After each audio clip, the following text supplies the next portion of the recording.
Assalamualaikum warahmatullahi wabarakatuh. Saya Muhammad Jahabi akan melanjutkan pemaparan video pertemuan ke-14 mengenai perencanaan bisnis. Perencanaan bisnis ataupun business plan itu merupakan dokumen yang memang menjelaskan secara rinci tujuan perusahaan dan rencananya untuk mencapai tujuan tersebut, mulai dari kegiatan pemasaran, finansial, hingga kegiatan operasional perusahaan. Selain itu, perencanaan bisnis juga bisa berfungsi sebagai penjaga tim eksklusif untuk berada pada satu tujuan yang sama. Rencana bisnis ini akan ditinjau dan diperbarui secara berkala untuk mencerminkan tujuan ataupun hal-hal yang memang sudah dicapai atau ada yang telah mengalami perubahan. Perencanaan bisnis yang matang juga bisa dijadikan sebagai senjata ampuh untuk menarik hati para investor atau untuk meminjam sejumlah dana dari lembaga keuangan seperti bank. Dan adapun dari tujuan perencanaan bisnis, yang pertama itu memastikan arah bisnis sesuai dengan visi misi. Tujuan perencanaan bisnis yang pertama adalah untuk memastikan arah bisnis sesuai dengan visi misi yang sudah disusun. Hal ini juga bisa kita jadikan sebagai bahan evaluasi jika memang ada rencana yang tidak sesuai dengan visi misi perusahaan. Yang kedua yaitu ada menghitung sumber daya yang dimiliki. Dengan memiliki perencanaan bisnis yang matang, kita bisa mendapatkan gambaran terkait sumber daya yang perlu dimiliki untuk kegiatan operasional perusahaan, termasuk sumber daya manusia, fasilitas yang diperlukan, keterampilan dan keahlian, serta alat-alat pendukung dan hal lain yang dibutuhkan. Ketiga adalah estimasi profit tujuan dari perencanaan bisnis. Selanjutnya adalah untuk mendapatkan gambaran estimasi profit bisnis. Di sini kita bisa menyusun yang namanya itu strategi untuk mendapatkan target profit yang diinginkan agar bisa berjalan sesuai dengan waktu yang sudah ditentukan. Dan yang keempat itu ada bahan evaluasi untuk periode mendatang. Satu lagi tujuan perencanaan bisnis adalah sebagai bahan evaluasi untuk periode yang mendatang. Hal ini untuk meminimalisir terjadinya kesalahan yang sama di periode selanjutnya. Baru selanjutnya ada jenis-jenis rencana bisnis. Yang pertama itu adalah perencanaan operasional. Tipe yang pertama yaitu perencanaan operasional. Tipe rencana bisnis satu ini merupakan rencana bisnis yang bisa memberikan gambaran jelas tentang bagaimana sebuah perusahaan berjalan. Kita tetap bisa mengganti perencanaan ini apabila hasil yang diberikan kurang efektif. Contoh perencanaan manajemen operasional adalah SOP ataupun standar operasional prosedur. Kedua itu ada namanya perencanaan strategi, dan tipe dari perencanaan yang kedua ini yaitu perencanaan strategi, yakni sebuah rencana bisnis yang terdiri dari langkah-langkah strategis yang disusun untuk mencapai tujuan bisnis. Tipe perencanaan ini juga krusial karena memang bisa menentukan keputusan untuk jangka panjang seperti nilai-nilai perusahaan, visi misi perusahaan, dan lain sebagainya. Yang kedua ada namanya perencanaan taktis.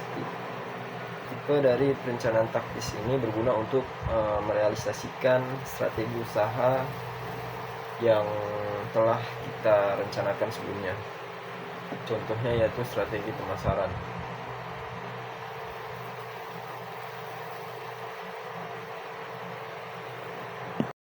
Dan selanjutnya yaitu ada perencanaan jangka panjang ataupun ekspansi. Sebagaimana namanya, tipe perencanaan ini berguna untuk rencana usaha untuk jangka waktu yang lebih dari 1 tahun. Lantas, apa tujuan dari perencanaan jangka panjang? Tujuannya adalah untuk memproyeksikan keberhasilan dari sebuah perusahaan dalam skala lebih besar, seperti go internasional ataupun mencapai IPO. Selanjutnya yaitu ada rencana bisnis startup. Jenis rencana bisnis yang digunakan untuk mengumpulkan dana dari investor untuk memulai bisnis baru.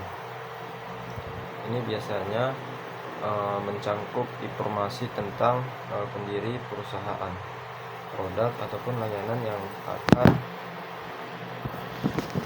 mereka tawarkan, dan pasar yang mereka targetkan, dan proyeksikan keuangan mereka. Selanjutnya ada komponen dari perencanaan bisnis, yaitu yang pertama ada identitas perusahaan dan misi. Yang pertama itu ada komponen perencanaan bisnis dari identitas perusahaan dan visi misi. Identitas perusahaan ini itu meliputi nomor akta pendirian, nama pendiri, izin, dan sebagainya. Pencantuman identitas perusahaan dilakukan agar pembaca dan investor tahu bahwa usaha Anda dilindungi hukum. Sementara itu, visi misi digunakan sebagai cerminan arah dan tujuan bisnis ke depannya. Gambaran umum bisnis. Setelah mencantumkan identitas dan visi misi, komponen selanjutnya yang perlu Anda cantumkan adalah gambaran umum dari sebuah bisnis. Gambaran umum tersebut meliputi bidang industri, jenis produk, orientasi, dan value bisnis. Dengan adanya gambaran umum, diharapkan pembaca mampu memahami profil dari sebuah usaha kita dengan lebih jelas dan terarah. Selanjutnya ada target pasar. Setiap usaha memang memiliki target pasar, termasuk perusahaan kita. Agar pembaca tahu bisnis kita ini tepat sasaran, maka kita wajib mencantumkan target pasar ke dalam rencana bisnis. Selain daripada menunjukkan sasaran, pencantuman target pasar ke dalam perencanaan akan membantu meyakinkan investor tentang potensi market share yang bisa atau usaha kita dapatkan. Lalu rincian produk, kita masuk ke dalam rincian produk. Rincian produk ini merupakan komponen berikutnya dalam perencanaan bisnis. Bagi seorang pengusaha, produk adalah salah satu bukti bahwa kita ini benar-benar serius menjalankan bisnis tersebut, entah produknya jasa atau fisik. Oleh sebab itu, kita wajib yang namanya itu memasukkan rincian produk yang akan dibuat dalam rencana usaha, meliputi nama produk, deskripsi, komposisi, serta harga. Dan selanjutnya ada yang namanya rencana pemasaran. Setelah produk siap, tentu kita harus memasarkannya agar perusahaan mendapatkan omset. Oleh karena itu, tetapkan rencana strategi pemasaran secara matang agar ekspansi bisnis semakin luas dan banyak orang mengenal produk kita. Setelah itu, namanya masukkan rencana strategis kita ke dalam bisnis plan agar para pembaca dan investor bisa mengevaluasi seperti apa strategi tersebut. Dan selanjutnya ada biaya operasional. Biaya operasional merupakan komponen berikutnya dari perencanaan bisnis. Kita wajib mencantumkan ini dalam rencana agar tahu berapa banyak modal yang memang kita butuhkan guna memulai usaha.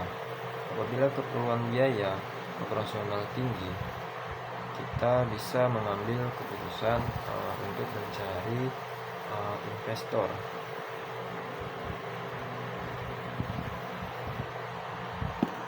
Oke, selanjutnya yaitu perhitungan break-even point atau BIP. Break-even point merupakan posisi ketika jumlah modal keluar sama persis dengan jumlah penghasilan. Istilah sederhananya yaitu untuk untuk BIP adalah balik modal dengan adanya estimasi kapan BIP terjadi. Kita bisa tahu kapan bisnis ini mulai menghasilkan laba. Selain itu, BIP juga dapat menjadi dasar pertimbangan investor saat mendanakan usaha kita. Selanjutnya yaitu ada profitabilitas. Tujuan utama mendirikan usaha adalah memperoleh keuntungan setinggi-tingginya. Untuk itu kita juga harus merencanakan estimasi perhitungan profit. Selain daripada memperkirakan profitabilitas yang tadi,